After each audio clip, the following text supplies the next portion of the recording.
নেই, কারোরই আমাদের মন ভালো নেই। কোনো মায়ের মন ভালো নেই, কোনো মেয়ের মন ভালো নেই। সামনে একজনকে নিয়ে আসা হলো, যাকে এখন বলা হচ্ছে কি জানি সুজয় নাকি ধনঞ্জয়। এই ডাক্তার, তার ডায়াগনোসিস এত ভালো ছিল, সেই কোভিডের সময় এত ভালো কাজ করেছিল। বেরোচ্ছি, যাচ্ছি, সবাই অনেক, আমাদের এখান থেকে প্রচুর মহিলা যাচ্ছেন।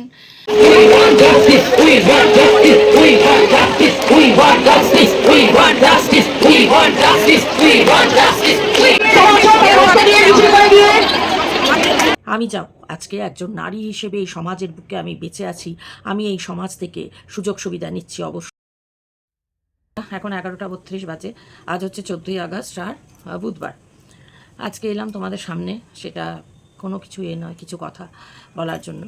মন ভালো নেই, কারোরই আমাদের মন ভালো নেই। কোনো মায়ের মন ভালো নেই, কোনো মেয়ের মন ভালো নেই।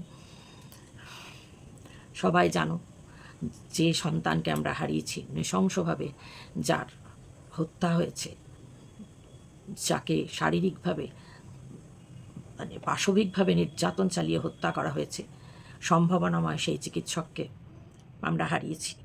মন আজ আমাদের খুব খুব খুব ভারাক্রান্ত। অন্য কোনো কিছু ভাবার মতন ইচ্ছে নেই, ভাবতে পারছিও না। সব সময় মাথার মধ্যে এটাই ঘুরছে যে কী হচ্ছে, আর কত আর কত। নির্ভয়ার পর আবার অভয়া বা তিলোত্তমা, যে বলেই আমরা অভিহিত করি না কেন। তারপরে অনেক দেখেছি আমরা, কামদুনি দেখেছি, নৃশংসতা বর্বরতার মানে সমস্ত রকম সীমা ছাড়িয়ে গেছে, আমাদের হাড় হিম হয়ে গেছে। সেই আবারও বর্বরতা নৃশংসতা কোথায় ঘটল না, নিজের কর্মস্থলে। 36 ঘন্টা ধরে ডিউটি করবার পর একটু বিশ্রাম নিতে চেয়েছিল অভয়া বা তিলোত্তমা। সেটা ছিল তার বিরাট অপরাধ। বিরাট অপরাধ ছিল তার, কারণ সে ছিল মেয়ে, মহিলা চিকিৎসক। সেটা ছিল তার বিরাট অপরাধ।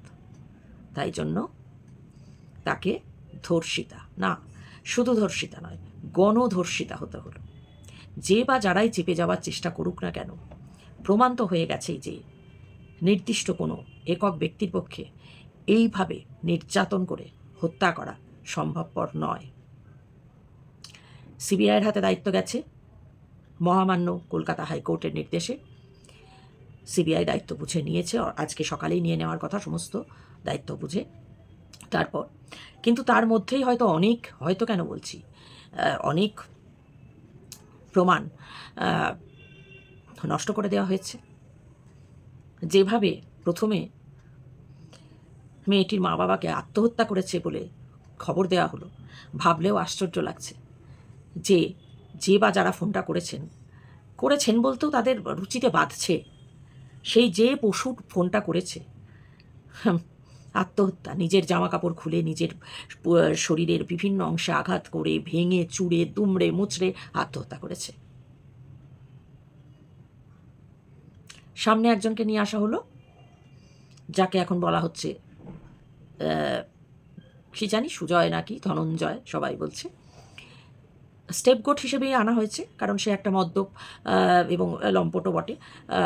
তার ভূমিকা আছে হয়তো, ডেফিনেটলি রয়েছে, কিন্তু সে নয় একা, ছিল অন্যরা। পরে পাঠানো হয়েছে তাকে, এবং ধরাও হয়েছে তাকে, এবং তড়িঘড়ি সমস্ত কিছু করা হয়েছে।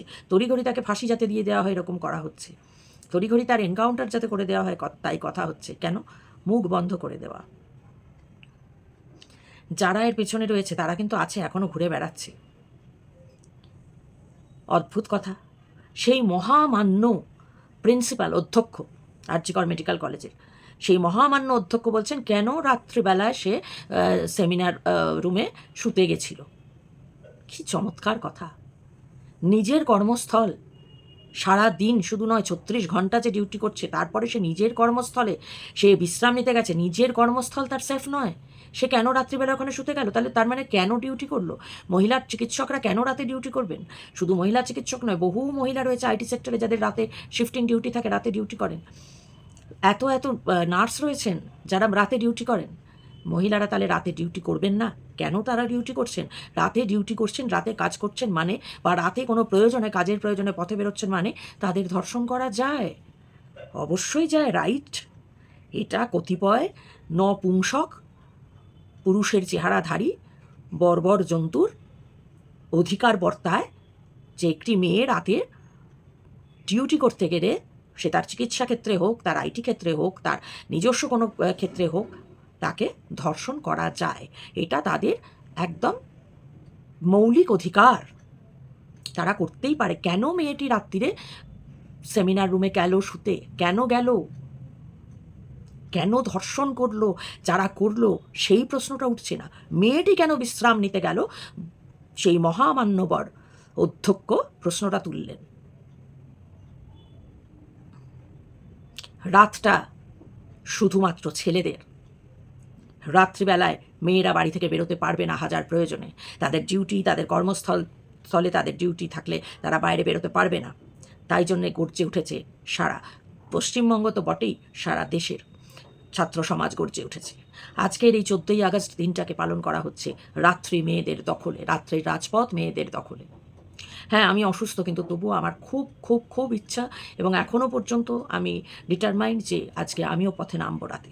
রাত 11টায় আমিও বেরোবো। আমার এখান থেকে হাঁটা হয়তো 10 মিনিট 10 হয়তো লাগবে হাঁটতে, সেখানে জমায়েত, সেই ইচ্ছে রয়েছে। হ্যাঁ, তোমরা জানো যে আমি শারীরিকভাবে অসুস্থ, কিন্তু তবু তৎসত্ত্বেও একজন মা, মানে নারী হিসেবে, একজন কন্যা সন্তানের মা হিসেবে আমার মনে হয় এইটুকু, আর তো আমাদের কিছু করার নাই, এই প্রতিবাদটুকু করতেই হবে, গর্জে উঠতে হবে।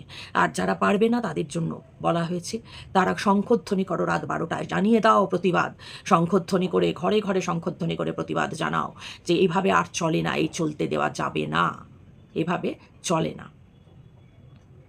আমি তাই যাচ্ছি আজ। আমার অনেক অসুবিধা তোমরা জানো, আমি হয়তো বেরোতে গেলে অনেক বাধা পাবো, অনেক কিছু হবে, কিন্তু তবুও আমি মরিয়া। আমি যাব আজকে একজন নারী হিসেবে, এই সমাজের বুকে আমি বেঁচে আছি, আমি এই সমাজ থেকে সুযোগ সুবিধা নিচ্ছি অবশ্যই। হ্যাঁ, আমার খাবার দাবার, ওষুধপত্র সব নিচ্ছি, সেগুলো সমাজ থেকে নিচ্ছি আমি সুযোগ সুবিধাগুলো। সেই সমাজে বাস করবার পর সামাজিক জীব হিসেবে আজকে যদি এই প্রতিবাদে সামিল না হই, তাহলে নিজেকে বোধহয় মানুষ বলে ঠিক দাবি বা জাহির কোনোটাই করতে পারবো না। না, আমি এরকমটা বলছি না, যারা খুব অসুস্থ, যাদের পক্ষে সম্ভব নয়, বা সুস্থ হলেও এমন এমন জায়গায় হয়তো বিভিন্ন পয়েন্ট করে দেওয়া হয়েছে তো কলকাতা সহ সমগ্র রাজ্যে, হয়তো সেই পয়েন্টে তাদের পৌঁছানো সম্ভব নয় দূরত্ব হেতু, এবং যেটা শোনা যাচ্ছে যে যানবাহন নাকি চলাচল করতে দেওয়া হবে না, যাতে মানুষ যানবাহনের মারফত পৌঁছাতে না পারে। তো সেখানে যাদের পৌঁছাতে পারবে না, কোনো তাতে সেটা ভাবার কিছু নেই। যে বললাম শঙ্খধ্বনি 12টার সময়, সেটা তো কেউ আটকাতে পারবে না। প্রতিবাদ, প্রতিবাদ, প্রতিবাদ, প্রতিবাদ, প্রতিরোধ। আমি এত অসুস্থ, কিন্তু আমি জানি আমার হয়তো কষ্ট হবে হেঁটে যেতে, সেখানে থাকতে, গরমে, সব কিছু, কিন্তু সব কিছু, এই কষ্টটা কিচ্ছু কষ্ট নয়। আজকে যে সন্তান আমাদের যে কষ্ট পেয়ে, যে অমানসিক নির্যাতন করে তাকে হত্যা করা হলো, তার কাছে এই কষ্টগুলো তো তুচ্ছ, তুচ্ছ। একজন মা হিসেবে সেই সন্তানের কষ্ট, তার প্রতিবাদ করতে যাব না? যা কিছু হয়ে যাক, যা কিছু হয়ে যাক, আর কোনো সন্তান যেন আমাদের এইভাবে শেষ না হয়। একজন কি প্রতিভাময়ী ডাক্তার, তার ডায়াগনোসিস এত ভালো ছিল, সেই কোভিডের সময় এত ভালো কাজ করেছিল। তার পাড়ার লোকজন বলছে, তার পূর্বের কর্মস্থলের লোকজন বলছেন যে অসম্ভব ভালো একজন চিকিৎসক ছিলেন। এবং ভেবে দেখো বন্ধুরা, সে তো মাস্টার্স করছিল, তার আর কিছুদিন পরে ডিসেম্বরের মধ্যে তার পরীক্ষা হয়ে যাওয়ার কথা ছিল। সে একজন কত ভালো চিকিৎসক হিসেবে সমাজে তার জায়গা ছিল। আমরা আমরা হারালাম একজন এত অসাধারণ মেধাবী একজন চিকিৎসককে হারালাম। কত হাজারে হাজারে মানুষ বঞ্চিত হলো তার চিকিৎসা পরিষেবার হাত থেকে। এগুলো মানা যায়? সম্ভব? আজকে সে নাইট ডিউটি করছে, সে 36 ঘন্টা ডিউটি করছে, শুধু খেয়ে একটু সে বিশ্রাম নিতে গেছে কয়েক ঘন্টার জন্য, আবার সকাল 8টা থেকে তার ডিউটি শুরু, বড়জোর 3 থেকে 4 ঘন্টাও না তার বিশ্রামের সময়। বিরাট অপরাধ করে ফেলেছে। কেন সেমিনার রুমে সে শুতে গেল রাত্রিবেলায়? তার কেন সে ডিউটি করছে? তাহলে কেন তাদের ডিউটি দেওয়া হচ্ছে? যদি এইরকমই হয়, এইরকমই মনোভাব হয় যে রাত্রিবেলায় মেয়েরা ডিউটি করলে তাদের সঙ্গে যা খুশি করা যায়, এটা কি বিশ্বাসযোগ্য বন্ধুরা? যে বাইরে থেকে লোক ঢুকে গেল, উঠে সোজা 4তলায় উঠে গেল, কেউ কিছু দেখতে পেল না, কেউ কিছু টের পেল না, এটা বিশ্বাসযোগ্য? কি গল্প, কি স্ক্রিপ্ট? কলকাতা পুলিশ প্রশাসন সবাই, ওপরে যারা বসে রয়েছেন, মহামান্না সব যারা বসে রয়েছেন, মাননীয়া, কী ধরনের স্ক্রিপ্ট, এত কাঁচা স্ক্রিপ্ট, লোককে কিভাবে, একেবারে গণ্ডমূর্খ লোকজন, কি কাঁচা স্ক্রিপ্ট, কেউ টের পেল না, কেউ জানতে পেল না, একা একজন ব্যক্তির পক্ষে গিয়ে তাকে ঐশাচিকভাবে ধর্ষণ করে তারপরে ওইভাবে হত্যা করা, মাথার চতুর্দিক ভেঙে দেওয়া, গলার যেটা আমাদের থাইরয়েডেরই সেইটা ভেঙে দেওয়া, পা ভেঙে দেওয়া, হাত ভেঙে দেওয়া, বিভিন্ন জায়গায় কামড়ের মানে স্পষ্ট, চোখে এমনভাবে করেছে চোখ থেকে রক্ত, মানে শিউরে উঠছি এগুলো একজন, এবং তার গায়ে কিন্তু একটা খরচ, একটা আঁচড়ের চিহ্নও নেই যাকে গ্রেপ্তার করা হয়েছে। সে একতলা থেকে চারতলায় সে চলে গেল, কেউ দেখতে পেল না, একা সে করলো। ভেতরেই তো লোক ছিল, ভেতরের লোকই তো ছিল যারা করেছে, তারা এখনও ঘুরে বেড়াচ্ছে। এবং চিন্তা হচ্ছে আমাদের এটাই, সিবিআই হাতে নেওয়ার আগে সব কিছু ডিস্ট্রয় করে দেওয়া হয়নি তো অলরেডি? কারণ আমরা এমন কিছু জিনিস যেগুলো পোস্টমর্টমের মাধ্যমে জানতে পেরেছি, তাতে পরিষ্কার প্রমাণ হয়ে গেছে এক ব্যক্তির কাজ এটা নয়। যা যা পাওয়া গেছে, আমি আর সেই শব্দগুলো টার্মগুলো ইউজ করছি না। আমরা এখনও তো মহিলা হিসেবে আমাদের কিছু কথা বলতে বাধে এখনও, তো সেগুলো তোমরা জানোই, সবাই খবর দেখছো। তো যে তার শরীরের ভিতরে যা পাওয়া গেছে সেইটা কখনো কোনো এক ব্যক্তির হতে পারে না। ডাক্তাররা জোর দিয়ে বলছেন, সব নামি নামি চিকিৎসকরা জোর দিয়ে বলছেন পোস্টমর্টম রিপোর্টের ভিত্তিতে, যে কখনোই একজন ব্যক্তির পক্ষে এটা সম্ভব নয়, একাধিক ছিল। অর্থাৎ সে গ্যাং রেপের শিকার, এবং তাকে মেরে দেওয়া হলো। কারণ যারা এতে যুক্ত, মেয়েটি অবশ্যই তাদের চিনত, কারণ তারা ওখানকারই লোকজন এবং সম্ভবত তারাও চিকিৎসক। কি চমৎকার! একজন অধ্যক্ষ বলছেন কেন রাতে ঘরে ঘুমাতে গেল, রাতে মেয়েরা বেরোতে পারবে না। কোন আমাদের সংবিধানে কোথায় বলা আছে যে রাত্রিবেলায় রাত 10টার পর মেয়েরা বাড়ির বাইরে বেরোতে পারবে না, মেয়েরা তাদের কর্মস্থলে যেতে পারবে না? কোনো হাজার প্রয়োজনে মেয়েরা বাইরে বেরিয়ে দোকানে কোনো প্রয়োজনীয় জিনিস আনার, ওষুধ আনার হোক বা কোনো দরকার হোক, রাত 11টা বেজে গেলে এমার্জেন্সি, তারা বাইরে বেরিয়ে কিছু আনতে পারবে না? আমাদের সংবিধানে লেখা আছে কোথাও? আমরা খুব স্বল্প শিক্ষিত মানুষজন, কিন্তু তার ভিত্তিতে বলতে পারি সংবিধানের যে শর্তাবলী, যে নিয়মাবলীগুলো রয়েছে, তার মধ্যে এটা কি কোথাও রয়েছে যে মেয়েরা রাত 10টার পর, ভারতেও মেয়েরা রাত 10টার পর বাড়ি থেকে, মেয়ে বা মহিলারা বাড়ি থেকে বাইরে বেরোতে পারবেন না? তাদের হাজার প্রয়োজনে, তাদের কোনো কাজ থাকলেও তারা যেতে পারবেন না, তারা কর্মস্থলে যেতে পারবেন না, তারা রাত্রিবেলায় কর্মস্থলে ক্লান্ত হয়ে একটুখানি বিশ্রাম নিতে পারবেন না, সেটা তাদের গর্হিত অপরাধ। এবং যদি তাই বিশ্রাম নেন, সেক্ষেত্রে অবশ্যই মৌলিক অধিকার রয়েছে পুরুষ সমাজে, পুরুষ সমাজের একাংশ বলছি, সমগ্র পুরুষ সমাজ নয়, তাদের অধিকার রয়েছে ধর্ষণ করার। আছে কি সংবিধান এই মৌলিক অধিকার? কি পুরুষ, ওই কিয়দংশ পুরুষকে দেয়া রয়েছে, পুরুষের মানে অবয়বরূপী নর পশুদের দেওয়া রয়েছে কি সেই মৌলিক অধিকার, যে হ্যাঁ তোমরা একটি মেয়ে যখন রাত্রিবেলায় ডিউটি করার ফাঁকে মাঝখানে একটু বিশ্রাম নিচ্ছে, তোমরা ধর্ষণ করতেই পারো? কেন সে বিশ্রাম নেবে রাত্রিরে? কেন সে সেমিনার রুমে গিয়ে ঘুমাবে? সে গর্হিত অপরাধ করেছে সেমিনার রুমে ঘুমিয়ে, আর তোমরা একদম ন্যায্য কাজ করেছো, তাকে ধর্ষণ করে, বিভৎসভাবে রেপ করে, গ্যাং রেপ করে, হত্যা করে তোমরা একদম সঠিক কাজ করেছো। কোথায় যাচ্ছি বন্ধুরা আমরা? 2024 সালেও এই জিনিস, আজও মেয়েদের সঙ্গে মেয়েদেরকে শুধু শরীর হিসেবেই দেখা হয়। একজন এত উপযুক্ত মেধাবী একজন চিকিৎসককে শুধু তার শরীর দিয়ে বিচার করা হলো, তার শরীর, সে নারী শরীর বলে তার।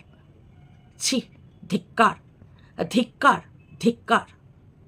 এবং যারা এইগুলো সমস্ত মানে চেপে দেবার চেষ্টা করেছিল, সেই পুলিশ প্রশাসনকেও ধিক্কার জানায়। নক্কারজনক ভূমিকা তাদের। আর ছাত্র সমাজ তীব্রভাবে আন্দোলনে ঝাঁপিয়ে না পড়লে এবং সাধারণ শুভবুদ্ধি সম্পন্ন মানুষ পথে না নামলে পুরোটাই চেপে দেওয়ার পথেই এগিয়েছিল। এবং এখনও পর্যন্ত যেটুকু আমরা জানতে পারছি, প্রকৃত অপরাধীরা কিন্তু এখনও অধরাই। যেহেতু একজনের পক্ষে এটা সম্ভবপর নয়, বারবার বিশিষ্ট চিকিৎসকরা বলছেন পোস্টমর্টমের রিপোর্টের ভিত্তিতে।